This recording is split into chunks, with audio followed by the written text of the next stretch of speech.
Okay, so there we go. All right. Well, good afternoon, everyone. My name is Peg Donahue. I am a counselor educator at Central Connecticut State University, where I coordinate the school counseling program. Today, I say goodbye to my group of interns who have done an amazing job. I know at least one of them, Jim Mann, is on the phone today, so we're happy to have you, and hopefully others will join us for today. My hat is off to all of the school counselors. You guys are doing yeoman's duty. I know it's Teacher Appreciation Week, but I think we should have round 2 of School Counselor Appreciation Week as well. I'm going to invite Gabe to introduce himself, and then we'll get started working through the slideshow. As you join us, please make sure to type in your name and what school you are from in the chat. And special thank you to Maria for admitting everybody to the meeting. I appreciate that very much. All right, so Gabe, please introduce yourself. Hi, everybody. I'm Gabe Lomas. I'm a professor in the counseling program at Western. I coordinate the clinical mental health program. And in my free time, I run a school crisis, regional crisis team, which collaborates with about 13 school districts in the western part of the state. So I worked with Peg on another presentation about a month ago, and so this is a follow-up, and I appreciate you all being here with us on this beautiful day. If you didn't see our first presentation, it was on April 4th, and you don't need that back knowledge for this webinar. That PowerPoint is on the COVID-19 resources for CISCA. I was just informed before the call that this PowerPoint and a document that we're going to be referring to called the Annex is also on the COVID resource page for CISCA. So we'll get started and welcome everybody. I see Eileen. How are you, Eileen? I'm well. Hey, Peg and Gabe, thank you so much for doing this for the counselors in the state. This is just, I've reviewed some of the Annex already. You sent it to me earlier this morning, and I'm really looking forward to hearing more about what you have to share. And I just want to thank you publicly for doing this. It's very, very valuable to us all. I appreciate it. Of course, of course. I hope you're doing well. Hope you're doing well. Thank you. So these are the things we're going to talk about. We have an hour and a half together. We'd like to finish up the slides in time to give you time to ask questions. As questions come up during the presentation, please feel free to type them into the chat, and Gabe and I will keep track of those and try and weave them into our presentation or answer them at the end as best we can. And of course, we'll share our emails so that you can contact us. So what we'd like to do today to follow up on the April 4th presentation is to review the COVID-19 Crisis Handbook Annex, which school counselors can add to their existing crisis plans. So this is something that Gabe and his team in the regional crisis team have worked on. We're really excited to share that with school counselors as a resource. He's going to walk through it so we can use it best. We're going to talk about addressing grief and complex grief amidst this crisis. We're going to talk about returning to school with 3 tiers of intervention in mind. So how are we going to support all of the kids and all of the school community? Some of the kids and some of the school community have more need, and those that are most critically impacted with tier 3 needs. We're going to talk about positioning our school community for post-traumatic growth. So how do we come back to school and recognize our strength and the growth that we've experienced through the challenges. And then we'll have time for your questions. So that's our agenda. So I'm going to hand it over to Gabe. Great, thanks, Peg. So I'm going to spend a little bit of time on this slide because I think that we're all going to be in different places when it comes to the school crisis planning. This is really a small sampling, which you see on the slide. A school crisis plan should be robust. Now, I'm not saying that it has to be a certain number of pages. I've looked over lots of different school crisis plans, and sometimes they're pretty slim, you know, maybe 8 or 10 pages, and sometimes I've seen some that are 200 or more pages long. Now, the reality is that it should be very straightforward and easy to use. When you're in a crisis, you don't want to get confused, right? So it should have a lot of robust information in it. So having something that's 10 pages or less, it doesn't make a lot of sense because it's not enough information. And maybe having something that's 200 pages or more is too much information. So you really want to be very, very pointed and very concise about the information that you have in there. So this slide here really divides the key information into 4 categories for your crisis handbook. We have prevention, preparing, responding, and recovering. So when you're preventing, those are some of the things that our school counselors are really good at. You know, what's your school doing to prevent crisis situations? And really, at the state and at the federal level, there's legislation that supports this. That says that we should be looking to promote positive school climates, and that we should be making sure that schools are safe for the students and for the staff. So, so some components of your school prevention programming can include some things that are outside of our area of expertise, such as law enforcement, school resource officers, technology, video camera, video works, fob cards. Like there's just a lot of different pieces that go into the whole big picture of safety and security for schools. So the prevention piece is a huge part of it, and it doesn't necessarily fall into our purview, but part of it does. As you'll see in the next point below, we should have policies and procedures on developing a positive school climate, and some of those include social emotional learning and programming, which is right in our wheelhouse, right? You know, identifying good quality social emotional learning programs and then delivering them in an effective way is something that school counselors are trained to do.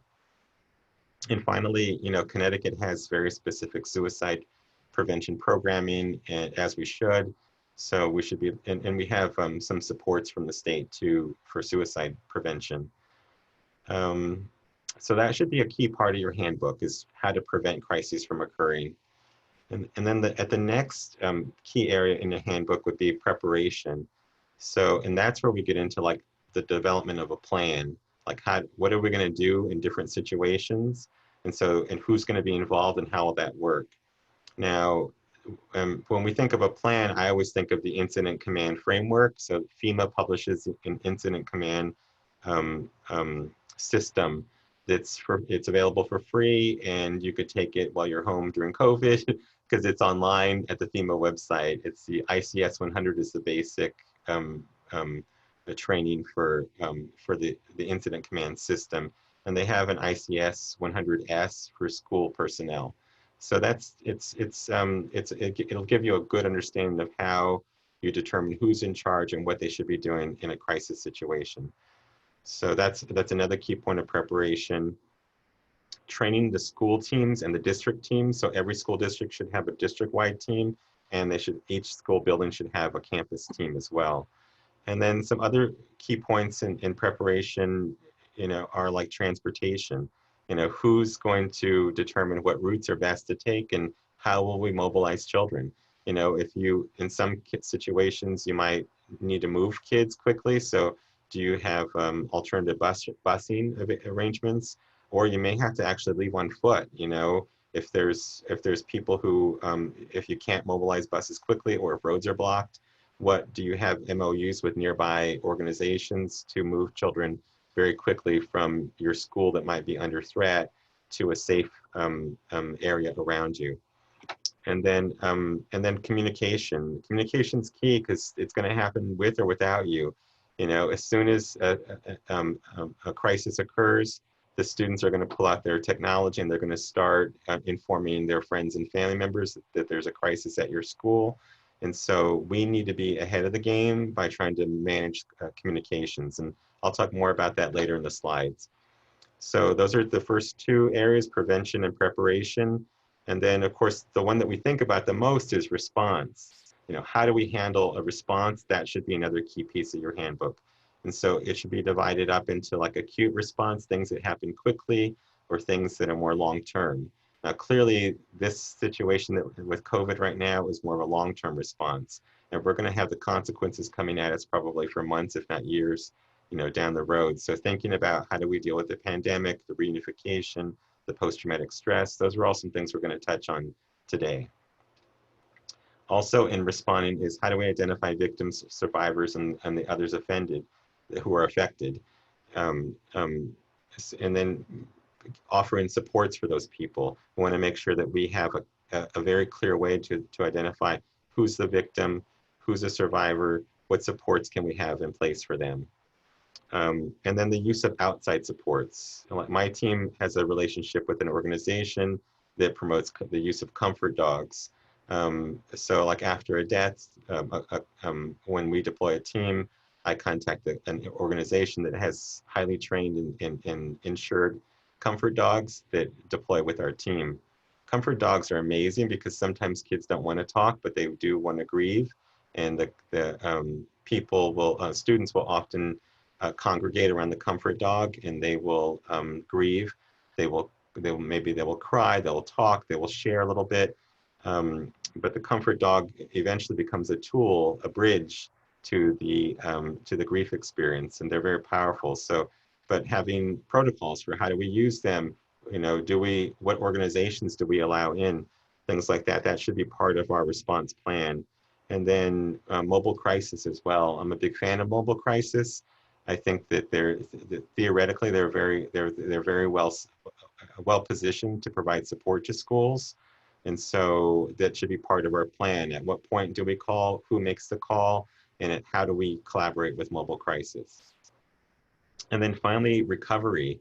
And this is also another key area that's often challenging for people is how do we have exemplars? Do we have templates that we can use to push out to the community when we want to notify somebody about a student death or a staff death or another situation, a critical incident that might have occurred on campus?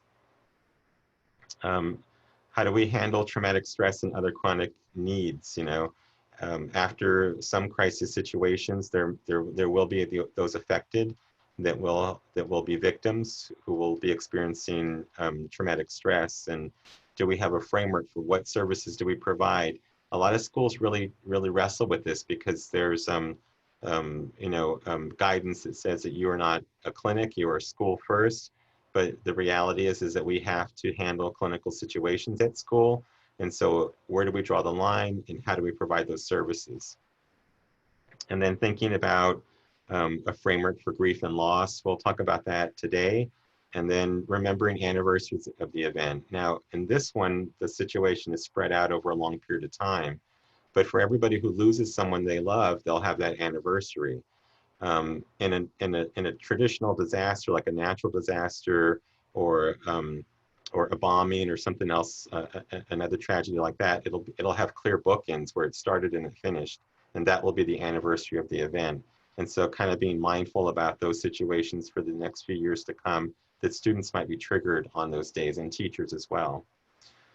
And then finally, what I'm going to spend some time on today is the annex, really. So when you have an emergency operations plan, an EOP, the addenda that come at the back, we call them annexes because what it's doing is it's modifying the document. So really what I'm spending more time on today is the annex for COVID-19. Now this is not like this is a document that I developed in collaboration with other crisis teams in the region. It's not endorsed by like the State Department of Education, but I do think that you can find it helpful as a template for you to use, as an annex for your own school crisis manual in your school districts. Peg, if there's anything else to add, otherwise I'm ready for the next slide. Great, okay. So I'm going to get started now. There is a sample of this at the COVID-19 link at the Cisco website. So what we've got here is just a quick screenshot, and I'm going to go into like what's in the annex and how does it work. Okay, the first thing to remember is that you as a school health professional don't have to shoulder this alone. In states where school crisis is really well run, it's always a multidisciplinary endeavor. We usually have administration, we have leadership, somebody's identified as a public information officer, somebody who's very specific and speaking for the district.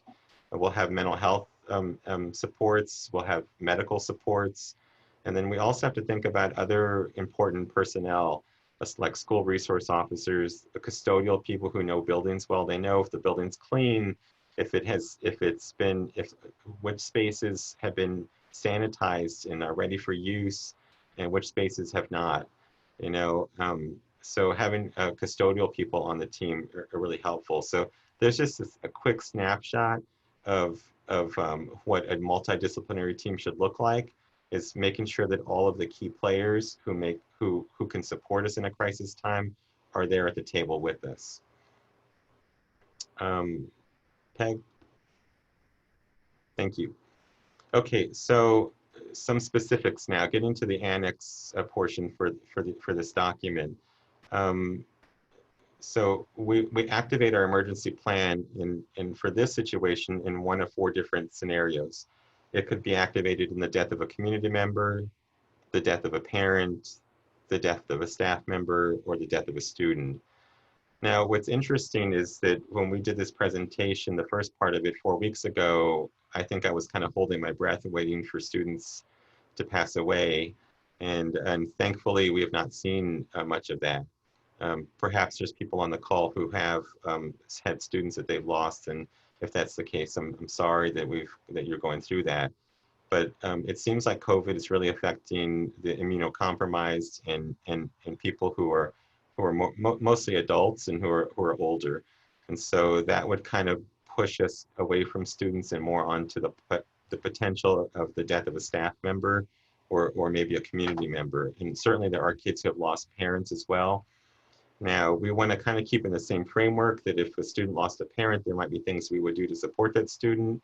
But in general, we don't mobilize the crisis team for those situations. Now, if the death is a community member and that person is a high profile in the community, then the whole school might be grieving. And in that case, we need to mobilize the crisis team. So a lot of it takes some information from the leadership and the people who run the crisis team to determine how will we mobilize and for what purpose and who will deploy. So some examples might be the roles that we play. Now, if you think about schools vary a lot. In Connecticut, they tend to be small and they're run by towns.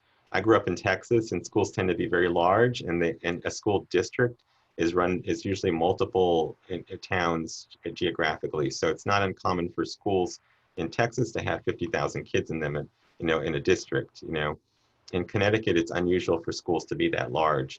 But in some of our urban areas, we do have, pretty significant student populations with tens of thousands of students in them.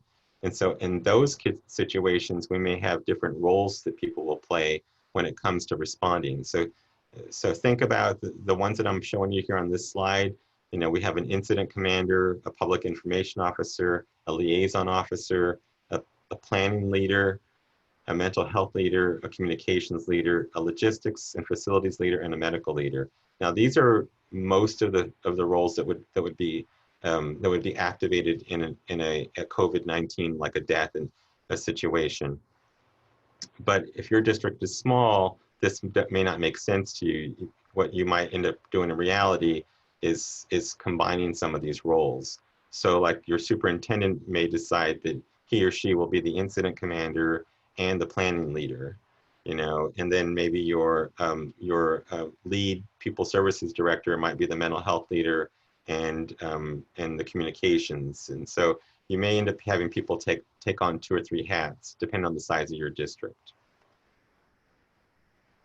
I'm going to talk about these in these slides coming up right here, just so that you guys get a good sense. Now, I'm not sure where everybody who's on the call might be at a different place, so some of you guys may be doing really well with your crisis response protocols, and some of you might be struggling. So I'm just going to spend a little time here making sure that you understand, like, what are these roles? How do they work? And how do we differentiate what people do in these situations? So what the public information officer, I think, is really key. This is a person who's going to give messages out to the community, and they should be the only person who gives messages to the community. What happens when more than one person gives messages, out to the community is mixed messaging, and it's not intentional, but it can be very dangerous for the school system. So you want to make sure that there's one identified person to speak on behalf of the school district. So anytime the media calls to say, like, hey, I heard that somebody died, or how many students, then you always refer that back to whoever's the PIO for your district. Now, in small districts, that tends to be the superintendent, but that's not always the case. It could be an assistant superintendent or the pupil services director or someone like that. But whoever the PIO is should always be the one to speak on behalf of the district. Now, the media can be pretty brutal. So if especially in a crisis event that's not due to an illness like COVID, like if there was a school violence situation and somebody died on campus, I guarantee you every media outlet across the region will be calling newspapers and television, and they will be Googling the names of the teachers who work in the building. And if somebody picks up their cell phone, you will be pressured to speak on behalf of your district. So that's why it's very important that you emphasize this every year in orientations with all the school staff, that only one person speaks for the district, because we want to have one clear message for the district. So the PIO would also typically be in charge of the messaging that goes internally and externally. So that would mean the school staff would get that message from the PIO. They would get like what happened and how the school will be responding to the situation. And externally, the community, that the people who need to know, who need to be informed, would get that message from the PIO. Now, this is a good time to sort of take a quick sidebar and just let you know the PIO is not somebody who's fully gifted and knows everything about communication. That's just the person whose shoulders it lands on. Oftentimes in school districts where I've worked with before, consulted with before, the PIO will meet with a team of 4 or 5 other experts. So they may have their mental health lead and the medical lead, and they'll get their team together and say, how should I craft this message? In fact, we should be doing that. The public information officer should be consulting with other people so that when they send that one message out, that it's a very clear message and that it's mindful of the sensitivities of all the families in the district. And then before any messaging goes out, they should gain approval from the incident commander, the superintendent, the mental health team leader, just making sure that the message is the right message for the district. And then in our case with COVID-19, we don't usually have to worry about law enforcement situations, but I wanted to put that up there because if you're thinking about this webinar in the future, and we're back at school in a traditional setting, we oftentimes, if there's a student death and it's questionable, and the police are involved, sometimes the police will come to your school and they'll spend some time, telling you what happened and maybe want to interview people there at the school. So now you have information that the public doesn't have. It's very important that we only send out the message that we know has been released to the public, that we don't send out confidential information. So consulting with law enforcement, if they're involved, is really critical.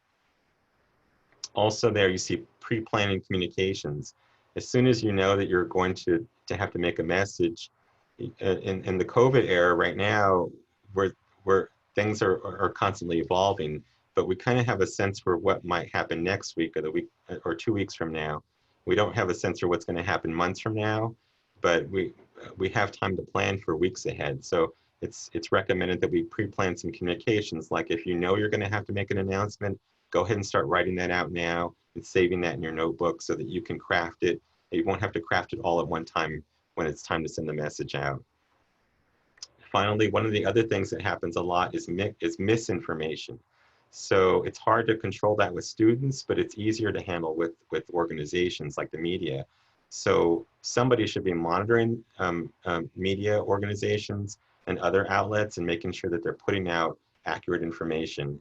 And if they're sending out misinformation, that we're contacting them and letting them know this is the message, the official message from the school district, so that we are putting out a lot of the proper information. So that's a pretty good summary of what the PIO does. There would be a lot more. In an active crisis situation, that person would be very busy, and you can see why they wouldn't do some of these other activities.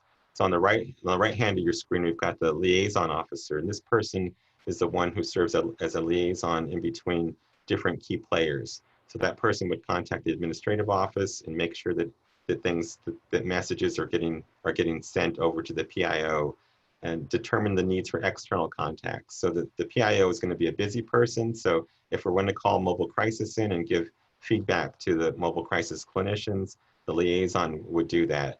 And then if there's any other external agencies, I know in Connecticut, we've got a long history of using local providers who will oftentimes support schools. And so reaching out to local providers or other social service agencies, that would be the role of the liaison officer. Peg? So I've got two more here, and then I'm going to get to you as the mental health leads, okay? The medical leader plays a key role too. The medical leader for your district should be the head nurse, or a lot of your districts, if you're large, you may have a consulting pediatrician who advises like the football team and the athletics. So that person should be giving you feedback on some different aspects of COVID, such as is it safe for us to go out and meet in person? So, you know, weeks ago, we were all scared to be around each other. Today, it's different. You know, today, I think that the culture is if we wear a mask, you're protecting yourself and you're protecting other people. And if you're washing your hands, you're likely to be safe. So it's a constant organic situation. Some people may feel safe, some people may feel less safe, but having a medical leader who's up to date on what the current practice is really critical, because that's the person that's going to drive your policy for how to handle that crisis. The medical leader will provide consultation on HIPAA and FERPA, especially HIPAA. You know, what kind of information should we put out? 4 weeks ago, when Peg and I did this, the advice that I was giving people is not to identify if a person had passed away from COVID, because I think it could lead to stigmatization for the child or for their family. And today it's less stigmatizing. The fears, but their fears are still there. And so I think if it's not necessary, we would still continue with the same advice of not identifying that the person had died of COVID, just to say we had an untimely death in our district. But really releasing that information should be done with caution and should be done with the consultation of a medical leader in your district. And of course, the medical leader can be very helpful because they're reaching out to their resources to help get PPE for the district and to liaise with other health officials. Also, on the right-hand side of your screen, you've got the logistics leader. That's a person who's gonna help you to organize your buildings and your facilities. So is it safe for us to come together? The medical leader will determine that. And if so, where should we come together? So the logistics leader will say, we have this building that's been sanitized and it's ready to go. We can have these types of meetings and things like that. So ensuring the space is clean and is available and accessible. So there's a lot of collaboration that has to occur here between these leaders. Now the next slide should have the mental health team leader. So mental health team leader should fall into your lap, and that determines what action should be live and what should be virtual. So that's going to be key right now. Is can we and should we be doing anything live? Is there something that should necessitate the response of us in person? And what can we do virtual to support our students and our staff? And how will that all work out? So they should be consulting with the communications experts on methods for outreach. How should we reach out and what should we say? And remember, we're always using that one message. We want to look at our team, the people who said, I can help out and support in this situation. What skills do they have? Do we have experts in grief and loss among us in our group? Think about the families, the students, and the staff that are involved in our school district and figure out, which ones need the support of our mental health teams. And then the mental health team leader is going to develop a response. Like, this is how we're going to respond, and then this is for how long we're going to respond. All right, Kate. Thanks, Gabe. It's so helpful to have a vetted document like that to hand out to all the school counselors on the call, and then also to circulate through those COVID resources that Cisco has been very carefully curating for everybody. I think it's so helpful to have that. One thing that came up that I thought of when you were talking was just a reminder to everybody that after the last call, we had a request for a template for a letter to communicate to the school community about a loss. And Gabe, you did such a nice job with that. And one of my students, Jennifer Estrella Venterpool, was nice enough to translate it to Spanish. So that is on the COVID-19 site. So I wanted to mention that resource that's there. Picking up where Gabe left off about talking about the role of school counselors in crisis response, and because of the duration of this crisis, many weeks going on. I've been talking to a lot of school counselors that are putting something out every 10 days to 2 weeks, sort of just checking in with all students, kind of tier one, how's everyone doing? How are you doing with school? And would you like follow-up? And this is just an example from a Virginia school counselor by the name of Jamie Weiss, who allowed us to share this about what kinds of things have been going on for kids for the last 2 weeks. And it's done in a very kid-friendly way. So, and through a Google form that kids can follow up and you know, let the school counselor know that they would like to have some time with them, either through a call or a chat. So that regular check-in is so important. A more formal way of checking in on how students are doing, and this may be part of what you were doing prior to the crisis. I know the Old Saybrook Public Schools have been doing universal screening since 2014. But I wanted to mention that, you know, as you're considering your plan for coming back, you know, doing a systematic check for all of the students to see how they're doing with a resiliency scale or some sort of norm referenced tool, finding out how kids are doing and identifying the kids who need the most help. So Gabe and I talked about the fact that universal mental health screening is not unlike how we screen for vision and hearing and scoliosis and for academic concerns. And now more than ever, it's super important for us to know, you know, what we can do for all kids, because all kids are experiencing the stress of being away from school and their friends. But certainly looking at a way of quickly identifying the kids that need us most. There's a resource there. The Center for School Mental Health is out of the University of Maryland, and they have an excellent guide to implementing universal screening. This is an area of research of mine. And you'll notice when you bring your kids in for their well child visits that they're actually having some of these screeners done as part of their annual checkups. One that we wanted to mention was the PHQ-9. I have a slide on the next slide, shows you what that looks like, but the GAD-7 measures for anxiety, the ACEs scales, adverse childhood experiences. There's been a lot of talk of how living through COVID will be an ACE score for kids. An insomnia severity index and the pediatric symptom index for parents to fill out could be adapted to you know, use with students. But obviously this is a team decision in conjunction with your leadership, and you know, some schools are finding this very helpful to have this information to quickly assess who needs support. This is the PHQ-9. So it's, as the title indicates, it's just 9 questions.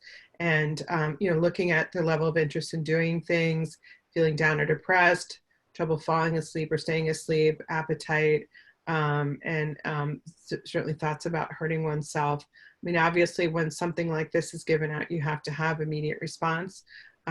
School districts have used this on a Google form, making sure they have confidentiality, but being able to get that information right away and get help out to kids right away.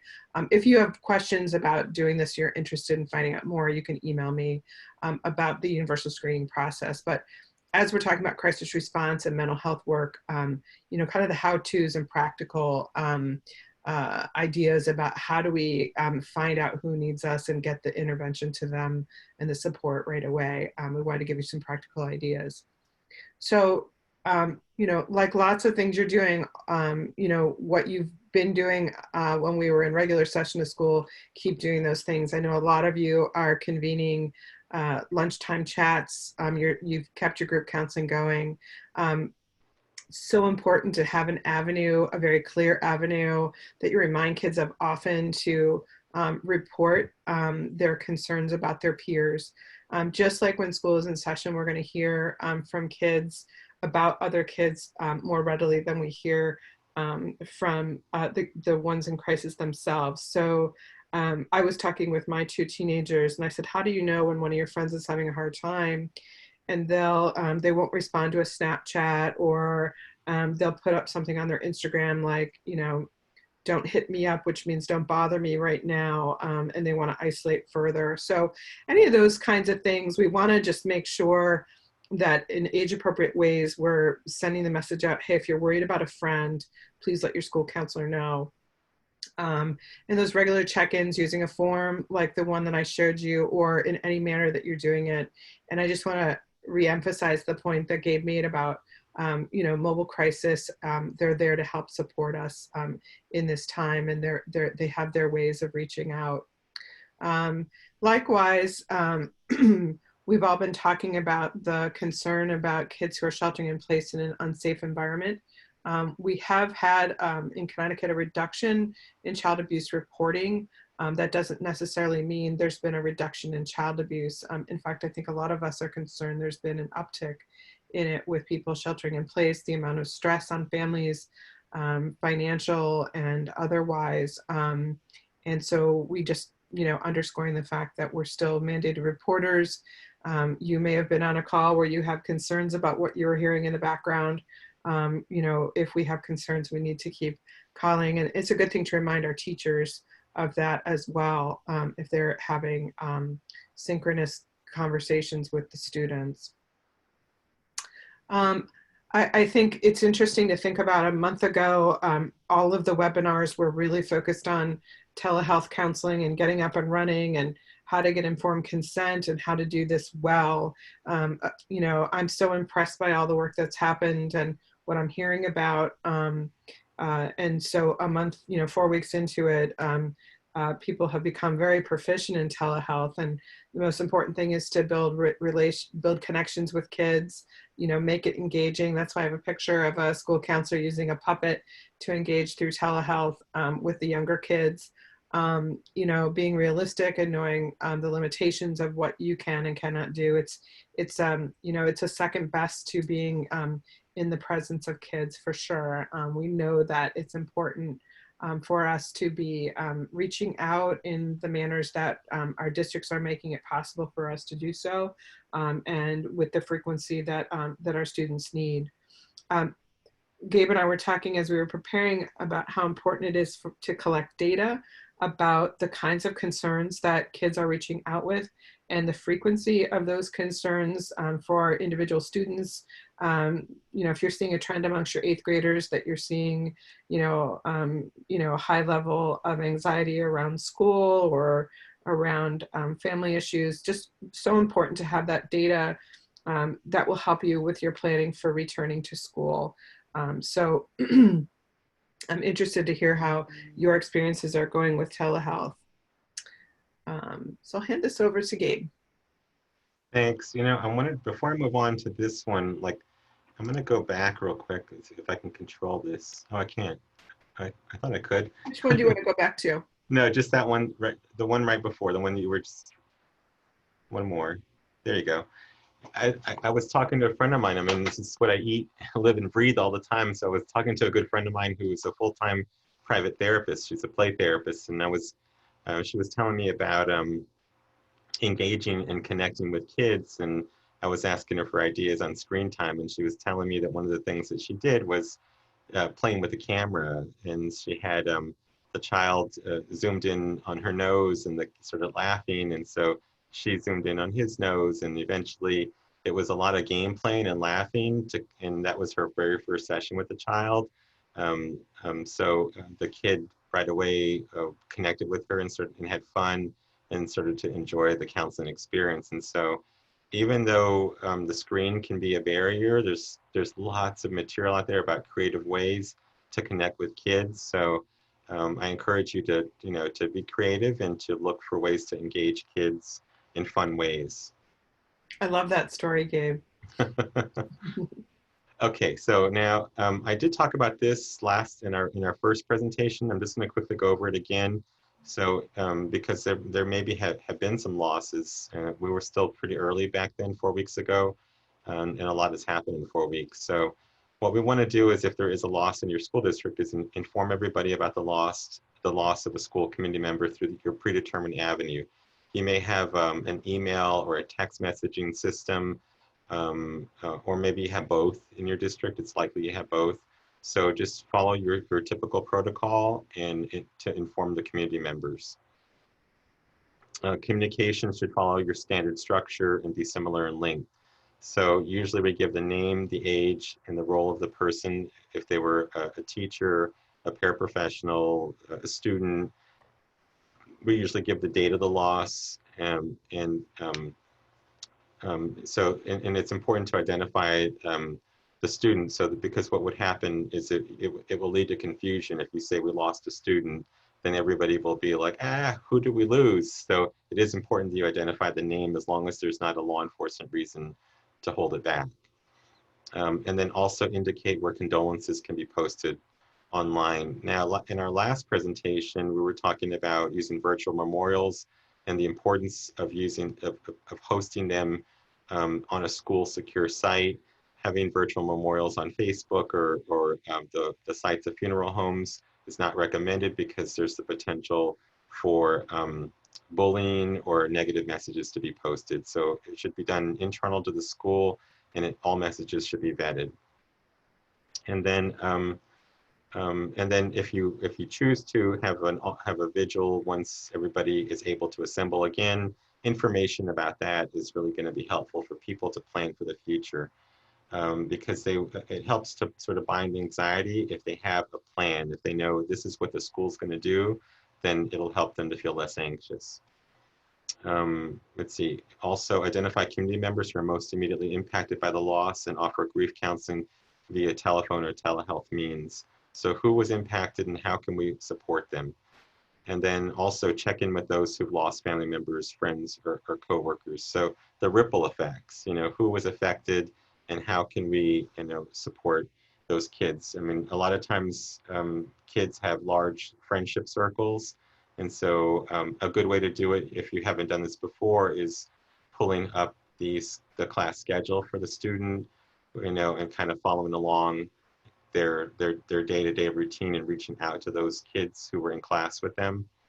And then also just reaching out to the kids who are their friends, and asking them who was close to the person who we lost, and make sure that everybody gets the message and the support that they need. Let's see, provide clear and consistent avenues for school community members to express their grief. So we want to find ways to do it. And I think 4 or 5 weeks ago, we were unsure, but today telehealth, teleschool counseling, has become the norm. And so we want to find ways to allow people to express their grief. And of course, we want to follow any state and local guidelines on assembly. So making sure that we discourage people getting together as a group. And if they're necessary to have in-person get-togethers, that we postpone them for the future. And if there's multiple losses, we want to be able to help each other. Now, I mentioned last time that I'm working with the state to try to make this a more codified situation, where we have a statewide infrastructure for handling, for schools helping other schools. So right now, I know that in the central part of the state, there is some support, among school districts. In the western part of the state, I chair the regional crisis team, where we have 13 school districts that meet with each other once a month. And so they're very used to being support for each other when there's a large scale disaster. And then also remember to care for the caregivers, right? Take care of yourself. If you're not healthy, you won't be able to help other people. I know you hear that all the time, but at times of crisis is when it's the most important and that we're the most vulnerable. We try to, to do the best that we can do for our community, and sometimes we forget to take care of ourselves. And then lastly, there it says debrief after a crisis response. After a crisis response occurs, before COVID, our teams should be debriefing. I know my team, once we have a deployment, the next month we come back and we say, what did we learn? What did we do? What did we do right? And what can we do differently next time? And that usually leads to robust discussion. We can still do that virtually. How did we handle that? What was the downside of responding to it in a virtual manner? And how can we respond better next time? So there's lots that can still be done in the virtual world when it comes to debriefing, and debriefing is so critical. but like I said before, developing a crisis team at this time is hard to do because debriefing requires trust. I have to be able to look across the screen and say, I trust the person sitting across from me, and I'm willing to be courageous and share my vulnerabilities. Like, these are the things we did right, but these are also the things that we could have done better. And that's hard to do if you don't know the people well who are in your neighboring districts. Okay, so some things to remember when it comes to grief. Grief is just is a natural reaction to loss. So, I would, acknowledge it. That we are going to have grief. Now, the problem is, I think, is that a lot of times clinicians, counselors, psychologists, social workers, therapists, don't always recognize grief. They might see a person's behavior change, and they might assign it to the behavior change. Like, oh, the person's quiet, more introverted now, it's depression. And so it happens a lot that grief is misdiagnosed as depression. Um, so, um, and it's also not, certainly not like a male thing to identify that I'm grieving.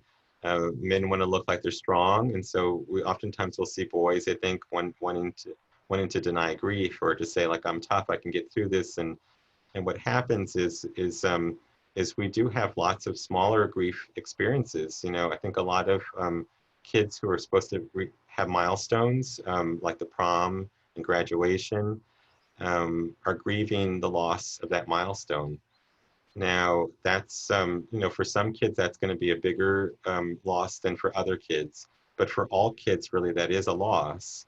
And when you compound that with the loss of another, milestone, and then maybe with the loss of a friend or a family member, it really becomes complicated, and it leads to potential complex grieving.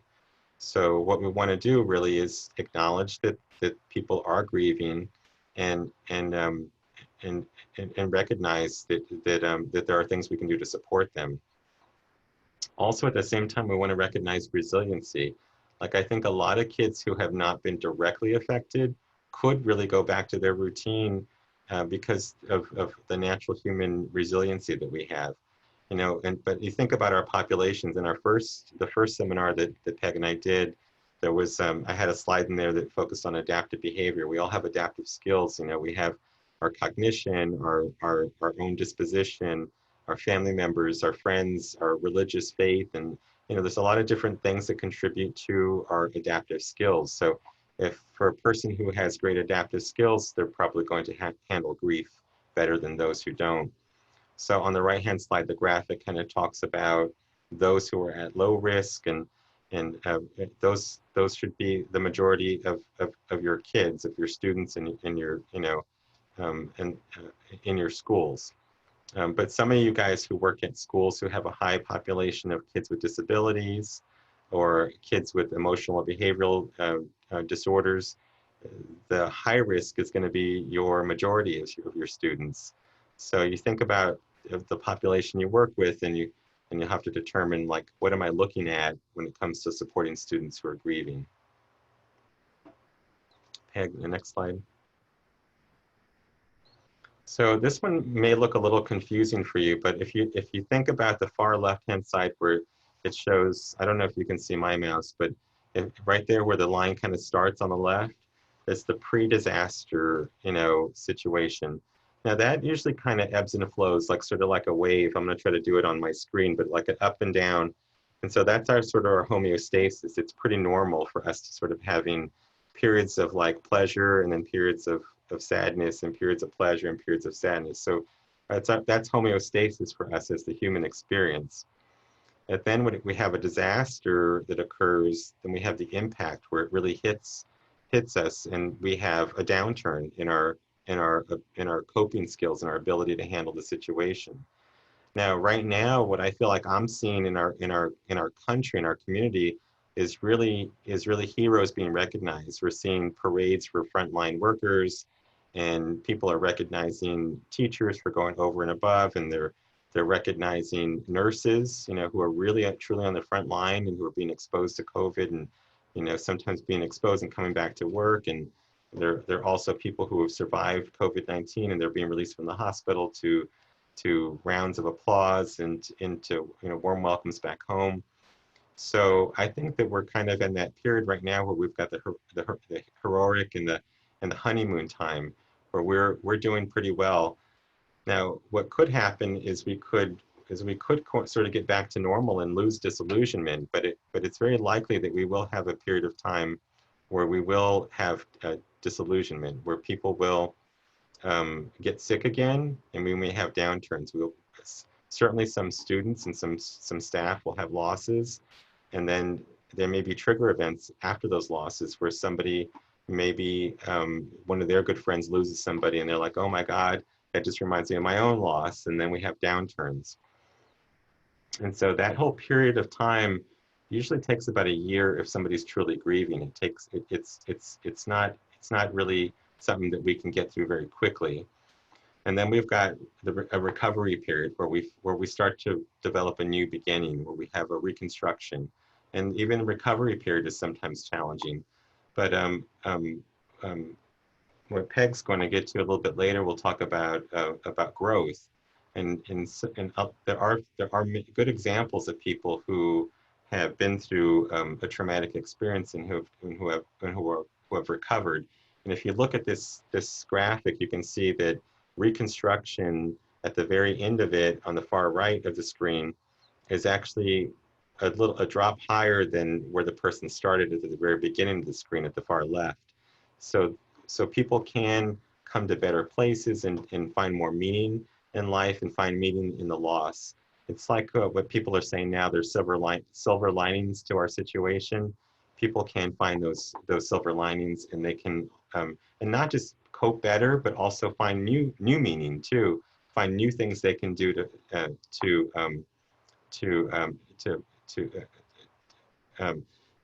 make the situation better and more meaningful to them and their family.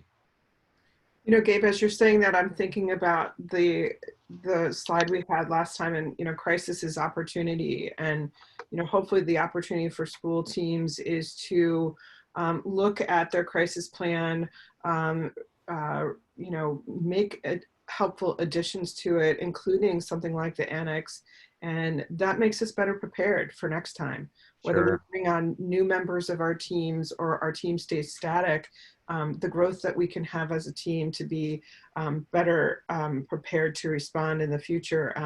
Very few crisis teams across the state probably had a pandemic contingency included. So this is new growth and new learning for all of us. Yeah, definitely. Okay, so there is, like I mentioned in the prior slide, there is a potential for complex grief, and I had also mentioned already that a lot of clinicians are going to confuse complex grief with depression.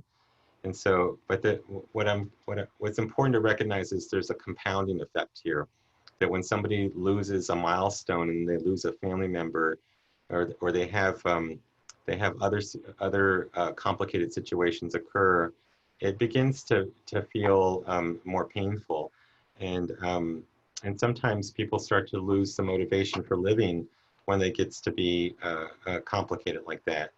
Now, so the DSM-5 has criteria for complex grief, which is usually, it has to start with the death of a loved one within 6 months, and then the inability to return to routine.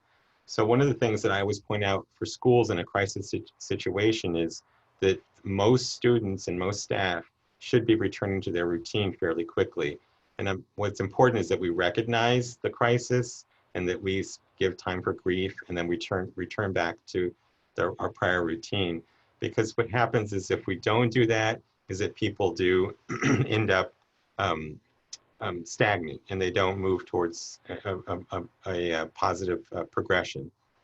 So when we want students to be growth minded and to progress, it's really important for them to return to a routine. So for people with complex grief, there's that inability to return to routine. Like, they can't go back to school, they can't go back to work because they're really stuck.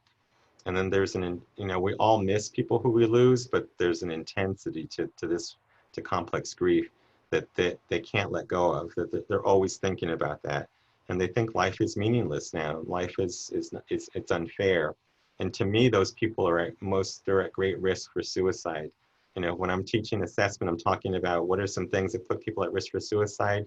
Complex grief is one of those, you know, and the DSM adds on some additional symptoms, at least two of the ones that you see listed there.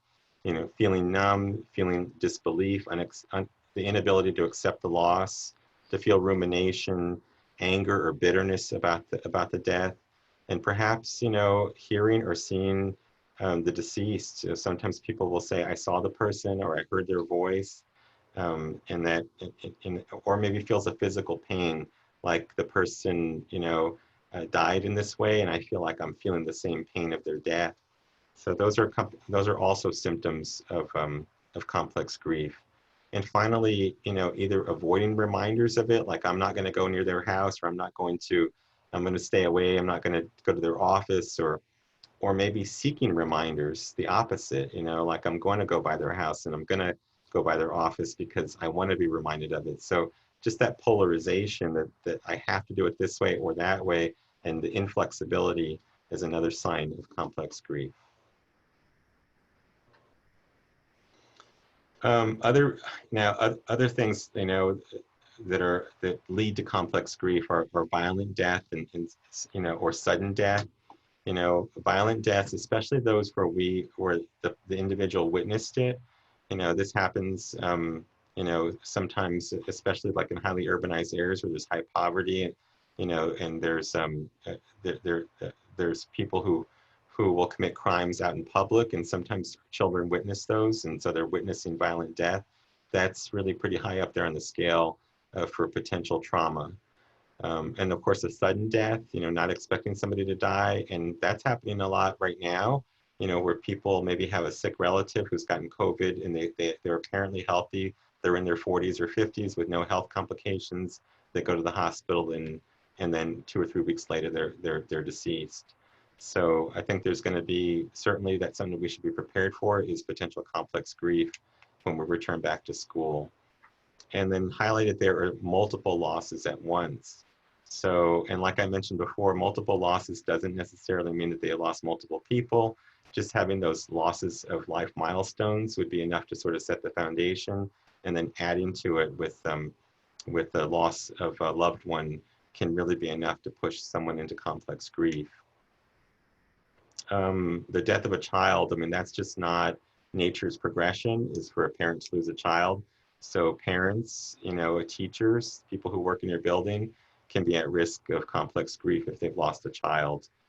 And then there's other areas too that aren't so specific to COVID, but are just, you know, are also potential for complex grief, such as childhood trauma, attachment difficulties, child abuse, being codependent on the deceased if somebody needed the deceased to care for them, and then just a past history of depression, anxiety, prior mental health conditions can put somebody at greater risk of complex grief. Thanks, Gabe. And I think, you know, this is all very important. It is really heavy for us to be thinking about grief right now. We're experiencing our own grief. And so I'm thinking about that as you're talking about how we need to, you know, take good care of ourselves and recognize that as caregivers, we're being impacted. Some of us have, you know, family members that are being directly impacted. So it's really important for us to be pacing ourselves and getting good information and stepping away when we need to step away, and really leaning on our team. I feel so thankful that school counselors largely function in teams. And you know, it's hard when you're a lone ranger, but when we work with our student support teams, it's really important. You know, I think we're all good at recognizing signs. I think helping parents understand what it looks like when a child is grieving is really important. That their difficulty in concentrating or sleeping might be a manifestation of grief more than it is something else. And that it's normal for kids to maybe be clingy or anxious, to change how they play, or to backpedal in their development, or to blame themselves. And those things are all very, very essential to what happens. The bottom resource on this page is an excellent COVID-19 K-12 counseling.org collaboration between the School Counseling Associations of Wisconsin and California. They've brought together a pretty impressive number of resources. So that's a great place to look at, you know, ideas for working with kids who are grieving. You know, that complex grief manifests itself different in children, as we saw in the last slide, you know, including maybe some hostility or not caring about their appearance, or you know, having separation anxiety, talking a lot about what they lost. So child maybe talking about, you know, missing that moving up ceremony or popsicles at the end of the semester or the field trip. Complex grief in teens, you know, might look like depression. We talked about challenges with sleep, maybe feeling bad about themselves, and having indifference to school or having failing grades. I know a lot of the schools are trying to figure out what they're doing for grading. Our own district made pass-fail an option for our high school kids this week. Having a little interest in their relationships with their friends. I know it's challenging to even get together with friends under the current rules. So as social distancing is relaxed later in the month, hopefully kids will be able to connect a little bit better with their friends. And we always worry that complex grief will look like risky behavior on the part of kids, drug and alcohol, you know, breaking rules around, you know, breaking laws and sexual experimentation. And, you know, I think a lot of times kids will try to take on a mature persona or become parentified and act like they have everything under control. But it's so important to encourage kids to express what they're feeling, draw it, sing it, you know, say it out loud in some way, because we can, you know, name our grief and claim our grief. You know, I love this idea of having a school crisis grief tub of things that we can have in there. All the great things that you're probably already doing through CBT, and thinking about happy memories of that loved one. Even, you know, while you're thinking about them a lot, to, you know, record yourself talking about them or make a quick video that really accentuates what you loved about that person. You know, this is an opportunity to help kids improve their coping skills, reduce their feelings of guilt or blame, especially kids who may have gone outside of the home during the COVID crisis and feel like they brought it home to a grandparent or a family member. You know, over time, we're going to talk about those, you know, 5 stages of grief being accompanied by a 6th stage, and finding meaning, as Gabe talked about earlier. So Elizabeth Kubler-Ross taught us about the 5 stages of grief, and one of her proteges, David Kessler, was just interviewed on the Brene Brown podcast about the 6th stage of grief, and that is finding meaning. And I think as we think about what we've all been through in the last several weeks here, is finding meaning in doing our part to help address the crisis, to find meaning in being a school counselor and supporting mental health, not only of the students, but of the school community at large, and being a positive force as we prepare to return to school, whenever that is going to be. But as we go through loss, it's important to, you know, recognize we're not going to go through these stages in any linear way. You know, we're going to have the sense of denial and feeling isolated. We might feel anger, which could lead to even a period of depression. And we need to make sure we're seeking support, that stage of bargaining, if I had one more day, or if I had done this differently, and getting to a place of acceptance, which down the line, hopefully we all will. But that meaning-making process can be a shared effort, and also a very individual effort. So I think that we're experiencing collective trauma. We're going through collective grief. And I think we have an important opportunity to think about collective healing. And part of our healing process can be about finding meaning. So as we think about addressing grief across the 3 tiers of intervention, you know, thinking about what are we going to do for all of the kids in the school? So can we teach healthy coping strategies and safe ways to grieve, and having regular, you know, encouraging regular contact with caring adults to discuss loss. And parents might need pointers on how to talk to kids about grief and loss, and clear and consistent communication like Gabe talked about in the crisis plan. You know, again, we'll be working with small groups.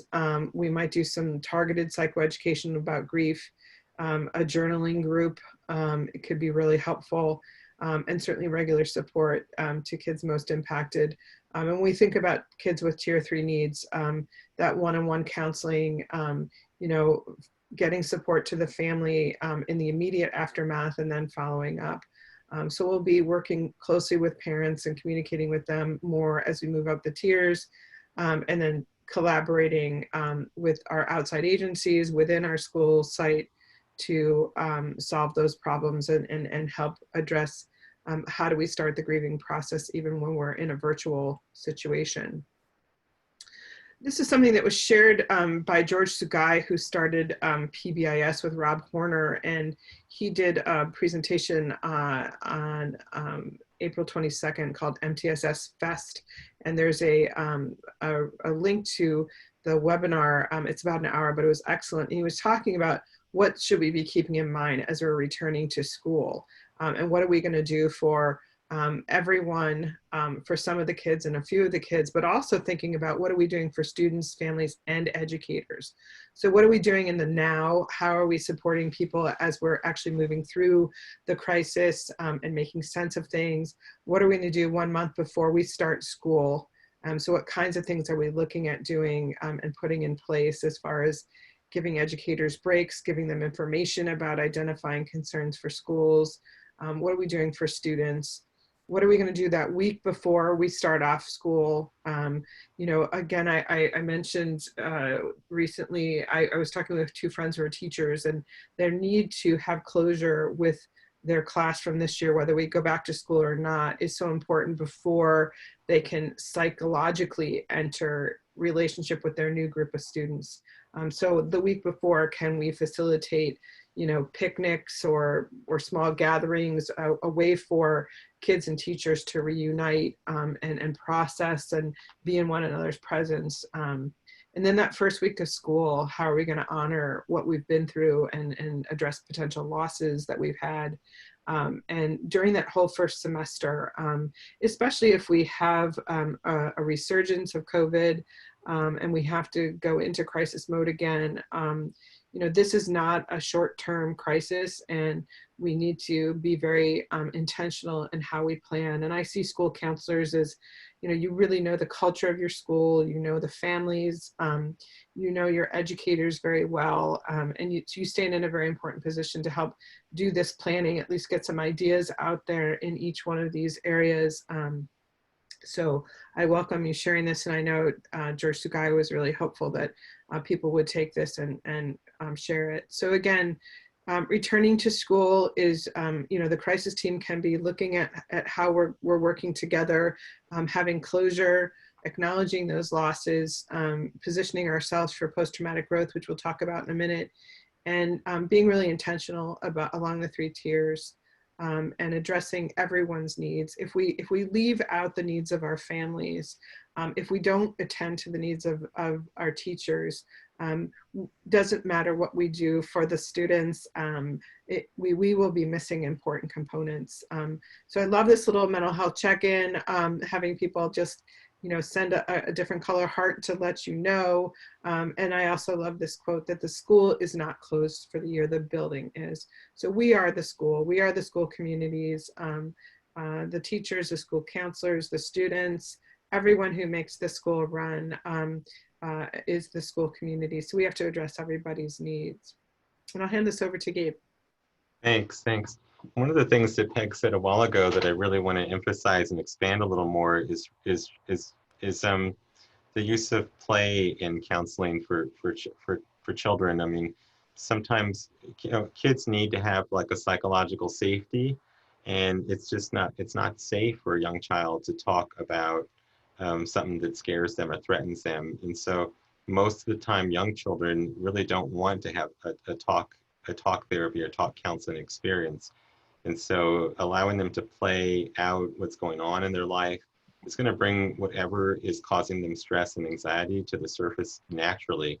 And so one of the things that counselors could do with young students, young children, is to let them play, and then to identify play themes. And if you find distressing play themes like death or,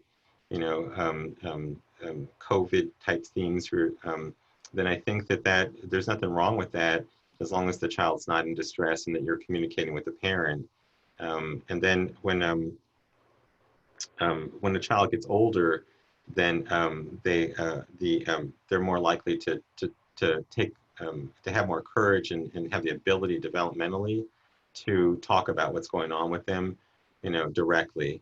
But usually when we're working with young kids, we want to stay, indirect and use play as the medium to connect with kids. So if you've got more questions on that, you can reach out to me.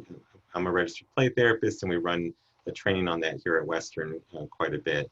So now back to this. We wanted to talk a little bit about post-traumatic growth. Now,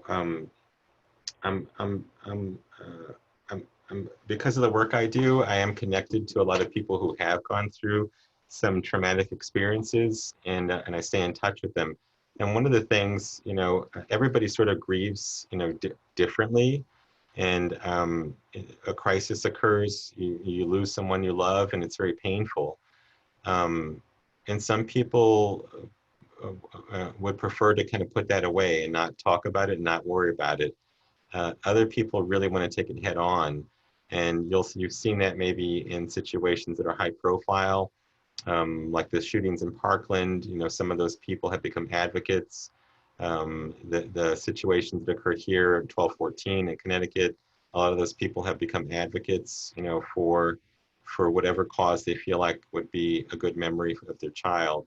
And so what's amazing is that sometimes the people who have been through things like that can retell their stories and not get emotional. So that it shows that they're solid, that their grief is usually completed, and that they found new meaning with the work that they do. So it's not everybody gets to the growth point, but it's important for us as helping professionals to know that people can get to a growth point, and that we should be trying to work with them to support them along their journey through grief, and hoping that they can find recovery and optimally find post-traumatic growth after a crisis. Peg, did you want to add to that? No, I just think that being intentional about it, I've found doing reading about it actually really comforting and helpful. Right now, it's giving me meaning in this process to think about my teaching in the fall, and how I prepare school counselors. So, I think also it's just so important to let people know that if you're not feeling back to normal, if you don't experience post-traumatic growth, that is okay too. That, this is really hard, and especially depending on where you stand. I think when we're thinking about what we're going to do for everyone and how we can best position folks, I think it hits home the point that we have to address things when we come back to school. We can't just turn the light switch back on and pretend this is going to be like every other return to school. It's going to be very unique. And I think the more that we plan for it and temper our expectations about academics and really focus on the social emotional status of kids and teachers, I think the better off we're going to be, for sure. Thanks, Peg. Okay, so yeah, this graphic just kind of gives you some key points on self-care. We had a graphic in our first presentation that just had the airplane mask. You've got to put your mask on. If you're going to take care of other people, you've got to be taking care of yourself, and we can't emphasize that enough. And then also, once you're done taking care of people, one of the things that you do when you process and you you are review your procedures and how you handle it. That's self-care too. That's recognizing that you're human and that you um, um, are vulnerable to making mistakes and that you are looking to improve at all times. So processing crisis situations, that's part of self-care. And then taking care of yourself just intentionally with meditation. Of course, we all know physical activity, healthy eating, you know, and trying to identify what are my coping skills? What am I doing to cope? And is that healthy for me? Those are all, you know, super important for you as you move forward, you know, with your work in supporting kids after COVID. Mm. You got more, Peg? Yeah, I think that's really what we have for today. I mean, I think the self-care piece is so important. Gabe, teaming with you has been an important form of self-care for me. And I so appreciate your partnership in this. And I've learned so much from you in the process. And I hope to continue to learn more, especially as we talk about regionalizing these collaborative crisis teams across the state and the advocacy work that you're doing around that. So I want to, if it's okay with you, Gabe, I want to open it up for questions. People can either type a question into the chat or raise hands. While you're doing that, I do have an announcement that Samantha asked me to give on behalf of Virginia DeLong, and the Government Relations Committee is working on providing resources for counselors to advocate for school counseling positions now that school counselors and boards of finances are starting to make decisions on budget. So we are definitely being impacted by COVID in these ways. So we're looking for ways to send the message that not only should school counseling positions not be cut, but there may in fact be a need for greater services because of COVID-19 and the social emotional needs of students rising. So CISCA's holding a meeting with their lobbyist, Brian Sullivan, and ASCA's Director of Public Policy, Amanda Fitzgerald, to discuss how they can best approach this and to get ideas and hear concerns of our members. So this meeting is next Tuesday, May 12th at 3 p.m. via Zoom. I know you can sign up on the ASCA web or the CISCA website. I'm going to be on that call. So it's super important for us to be thinking about that. So I did put up our emails if you would like to reach out to us specifically. I'm gonna see if there are, I'm trying to get better at seeing if there are any hands up or anybody wants to unmute and share, you know, maybe share something about how you've been handling crisis. That's always really informative to Gabe and myself. If you'd like to share something or if you'd like to ask a question, this is a really good time to do that.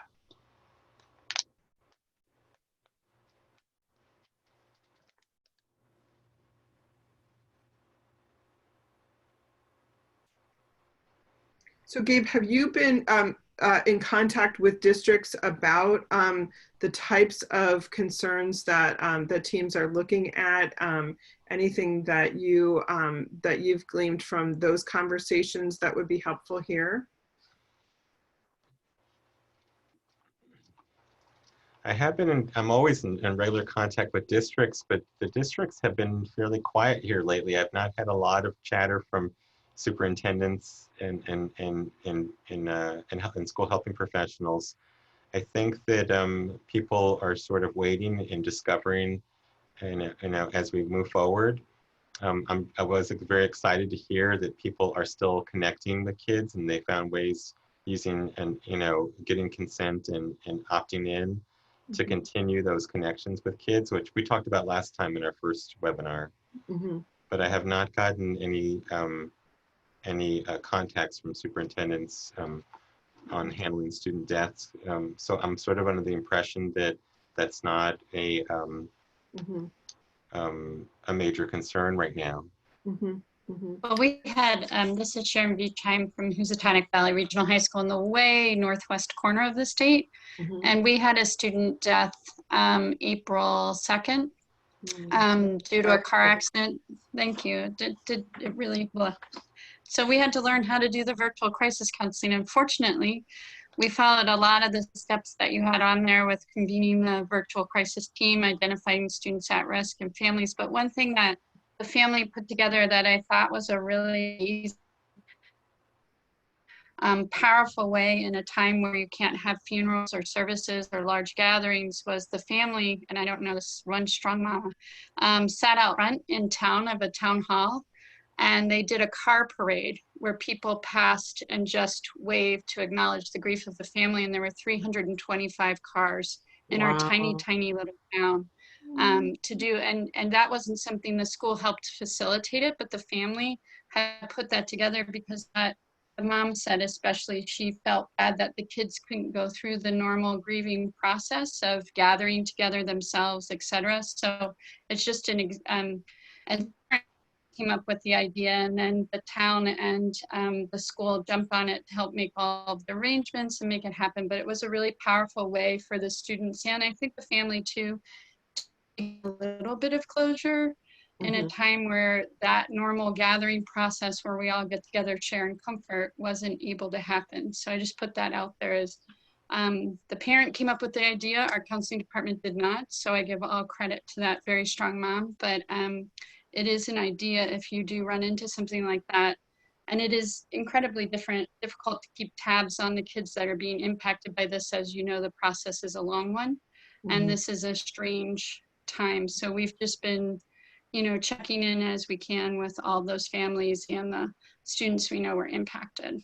Sharon, I'm so glad that you shared that. And I'm so sorry for the loss of your school community. And I'm so, you know, I got shivers when you talked about the car parade and that strength and presence of mind of that parent to be thinking about that child's friends and to kind of look beyond their own grief is so important. So I really appreciate that. And I think we all have to figure out the best ways we can support our families in light of you know, a situation we kind of never expected to be in. So thank you for sharing that. Sharon, I'm going to give you a little feedback as well. And just because the whole group is listening, or the people who were in the call, most of them are still here, I think. That what happened there was really good, and it was organic. It sounded like the parents organized that, and that's really healthy. So if parents organize something, school could inform the public, and that's the way it should be. It sounds like that maybe was accidental and not intentional, but one of the things we want to make sure of is that schools really should not be in the business of promoting memorials. So those of you who are listening in on the call, I just want to make sure that we, you know, because what would happen is, it sounds like this was an innocent situation, the child died of an accident. If a child was involved, let's say, for example, the child was involved in gang activity and the child, you know, died of some, maybe a gunfight, then the parent might look to the school and say, we'd like for you guys to organize a parade for us, you know? So we, in general, the advice that we give around memorializing kids is to let the family, and we should always have a policy with their district that says, these are the things, this is how we memorialize. And oftentimes we only allow temporary memorials. We prefer to refer people out for the permanent memorials. I hope that makes sense. I fully agree with that, Gabe, because you never know when we have had multiple deaths in a year and one family felt like we paid more attention because our principal insisted on doing some memorials, and you run in the risk of that, right? Like, oh, well, you didn't do that for my son and you did it for the other boy's family, and now you need to do it again, which is putting our whole school community through grief twice. So you have to be really, really careful to let the families drive that. I totally agree.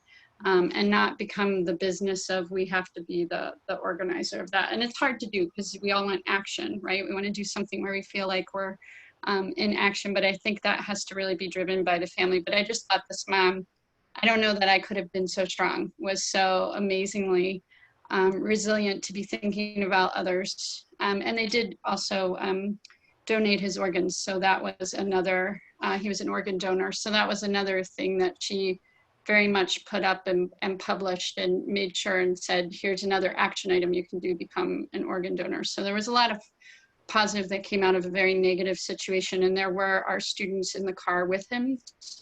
So there was that aspect of it as well.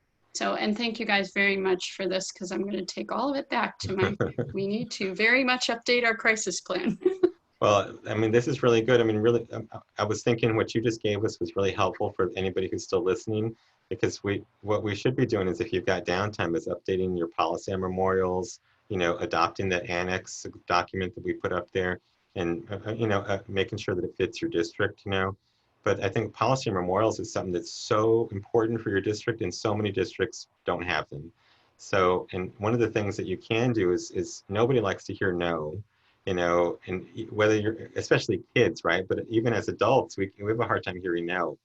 So I always recommend that we have a place where we'll tell them yes. So maybe we don't plant trees or put benches here for children who died while they're still students in our school, but the town park does that. They would allow that. There's a whole protocol for that. So let me tell you how to do that.